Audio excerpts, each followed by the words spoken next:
3월 4일 수요일 별미 큐티 시작합니다. 기도하겠습니다. 하나님, 오늘도 말씀의 시간 허락해 주셔서 감사합니다. 요한복음 말씀을 통해 우리에게 말씀하시고자 하는 말씀을 겸손히 듣는 시간 되게 하여 주옵소서. 말씀의 인도자 되시는 예수님의 이름으로 기도드립니다. 아멘. 하나님의 말씀은 요한복음 10장 1절에서 21절입니다. 요한복음 10장 1절에서 21절입니다. 내가 진실로 진실로 너희에게 이르노니 문을 통하여 양이 우리에 들어가지 아니하고 다른 데로 넘어가는 자는 절도며 강도요 문으로 들어가는 이는 양의 목자라.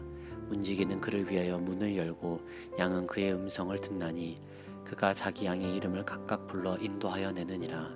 자기 양을 다 내어 놓은 후에 앞서가면 양들이 그의 음성을 아는 고로 따라오되 타인의 음성은 알지 못하는 고로 타인을 따르지 아니하고 도리어 도망하느니라.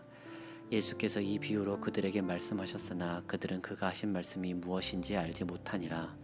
그러므로 예수께서 다시 이르시되 내가 진실로 진실로 너희에게 말하노니 나는 양의 문이라. 나보다 먼저 온 자는 다 절도요 강도니 양들이 듣지 아니하였느니라. 내가 문이니 누구든지 나로 말미암아 들어가면 구원을 받고 또는 들어가며 나오며 꼴을 얻으리라. 도둑이 오는 것은 도둑질하고 죽이고 멸망시키려는 것뿐이요 내가 온 것은 양으로 생명을 얻게 하고 더 풍성히 얻게 하려 하는 것이라. 나는 선한 목자라. 선한 목자는 양들을 위하여 목숨을 버리거니와 삭구는 목자가 아니요 양도 제 양이 아니라. 이리가 오는 것을 보면 양을 버리고 달아나나니 이리가 양을 물어가고 또 해치느니라. 달아나는 것은 그가 삭군인 까닭에 양을 돌보지 아니함이나 나는 선한 목자라. 나는 내 양을 알고 양도 나를 아는 것이 아버지께서 나를 아시고 내가 아버지를 아는 것 같으니 나는 양을 위하여 목숨을 버리노라. 또 이 우리에 들지 아니한 다른 양들이 내게 있어 내가 인도하여야 할 터이니 그들도 내 음성을 듣고 한 무리가 되어 한 목자에게 있으리라. 내가 내 목숨을 버리는 것은 그것을 내가 다시 얻기 위함이니 이로 말미암아 아버지께서 나를 사랑하시느니라. 이를 내게서 빼앗는 자가 있는 것이 아니라 내가 스스로 버리노라. 나는 버릴 권세도 있고 다시 얻을 권세도 있으니 이 계명은 내 아버지에게서 받았노라 하시니라. 이 말씀으로 말미암아 유대인 중에 다시 분쟁이 일어나니 그 중에 많은 사람이 말하되 그가 귀신 들려 미쳤거늘 어찌하여 그 말을 듣느냐 하며 어떤 사람은 말하되 이 말은 귀신 들린 자의 말이 아니라 귀신이 맹인의 눈을 뜨게 할 수 있느냐 하더라. 아멘. 이것은 주님의 말씀입니다. 예수님은 구원을 받아야 하는 세상의 모든 사람들을 양들로 비유했습니다. 양의 특징은 눈이 어둡고 소리를 듣고 따라가는 연약한 존재입니다. 마치 목소리만 똑같다면 주인인 줄 알고 따라가는 연약하고 어리석은 존재입니다. 이렇게 연약하고 어리석은 양들은 관리가 필요하고 이를 관리하기 위해 목자가 있습니다. 양을 키우고 지키기 위한 목자가 있고 이 양들을 팔아서 수익을 내기 위한 가짜 목자가 있습니다. 그들을 구분하기 위해서는 사실상 눈으로 보아야 하는데 눈이 어두운 양이 보기란 쉽지 않습니다. 먼저 문을 통해서 들어온 자가 양의 목자라 말씀하십니다. 문은 들어가고 나감을 위해 준비된 곳입니다. 반대로 다른 데로 넘어오는 자는 절도하는 자며 강도입니다. 문 이외의 장소는 허락되지 않은 장소이며 들어가고 나감을 막기 위한 장소인데 그곳으로 들어온 자는 잘못된 것입니다. 이를 신앙에 비추어 본다면 문을 드나드는 것은 진리대로 행하는 것이고 반대로 다른 데로 드나드는 것은 진리에 어긋나는 것입니다. 진리대로 행하는 것은 악을 행하지 않는 것입니다. 나를 향한 악을 행하지 않는 것을 넘어 다른 이에게까지 악을 행하지 않는 것입니다. 반대로 진리에 어긋나는 것은 악을 행하는 것입니다.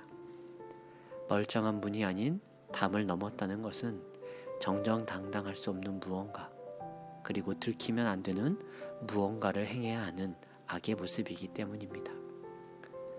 하지만 양은 연약하고 어리석어 그 문을 제대로 볼 수 없고 다만 들리는 소리만으로 따르게 됩니다. 그러하기에 들리는 소리에 잘 집중해야 합니다. 4절 지금 들리는 소리가 하나님의 소리인지 나를 이끄시는 목자의 소리인지 기울여야 합니다. 그 음성, 그 소리가 맞다면 우리는 따라가고 5절 타인의 음성, 문으로 드나드는 자가 아닌 악을 행하기 위한 자라면 우리는 따르지 않고 도망가야 합니다. 그리고 여기서 보이는 문은 구원을 예표하는 것이기도 합니다. 9절 말씀을 보면 예수 그리스도라는 문을 통해야만 우리는 구원이 가능합니다. 가끔 예수 그리스도가 아닌 다른 무언가를 통해 구원이 가능하다고 외치는 자들도 많습니다. 우리는 구원이라는 것을 이용해 장사하려는 사람들도 있습니다. 항상 말씀을 듣는 우리는 구분할 줄 알아야 합니다. 구원을 가능케 하는 문은 예수님밖에 없습니다. 그리고 그 문을 열고 들어오는 분만이 진짜 예수님이란 사실을 기억하시기 바랍니다. 그리고 예수님께서는 자신을 선한 목자라 말씀하십니다. 십자가에 자신의 몸을 던질 모습에 대해 미리 보여주십니다. 양들을 위하여 목숨을 바치는 목자가 얼마나 있겠습니까? 양들을 위하여 목숨을 바친다. 여러분 가능하겠습니까? 살려고 하는 인간의 본성과 본능을 뛰어넘어 우리를 사랑해 주시는 분이 바로 예수님입니다. 우리는 예수님을 사랑하지만 여전히 본능대로, 본성대로 사랑하지 않습니까?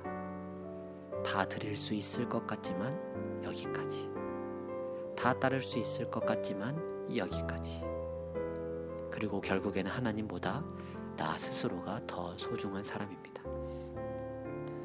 우리가 예수 그리스도의 십자가를 더 깊이 이해할 수 없는 이유 중 하나는 우리가 절대로 그렇게 할 수 없기에 감히 그 사랑의 발끝조차 따라갈 수 없습니다. 우리는 지금 사순절의 시간을 보내고 있습니다. 본성과 본능으로는 알 수 없고 이해할 수 없는 그 사랑을 받으며 보내고 있습니다. 나를 사랑하시기 위해 예수님이 포기하신 것에 대해 다시 한번 묵상하시고 그 포기의 값은 얼마나 크고 그 포기를 위해 하나님이 결단하시고 예수님이 결단하신 것에 대해 한번 묵상해보며 더 의미 있는 사순절 시간 보내시기를 주님의 이름으로 소망합니다. 기도하겠습니다. 하나님, 자신의 아들을 내어주신 그 사랑을 깊이 묵상하는 사순절의 시간을 보내고 있습니다. 우리는 할 수 없기에 감히 상상조차도 불가능한 사랑입니다. 그 사랑에 조금이나마 다가가고자 말씀을 더욱 가까이 하니 은혜를 부어주셔서 조금이나마 그 사랑에 대해 다가갈 수 있게 은총을 베풀어 주시옵소서. 세상의 것들을 통해 위로받기보다 우리를 사랑해 주신 예수님으로 위로받기 원합니다. 헛된 욕심과 허망한 세월들을 쫓지 않도록 지혜 더하여 주시고 여호와를 경외하는 삶의 자세로 매일의 시간을 채워가는 그리스도의 제자된 삶을 감당하게 하여 주시옵소서.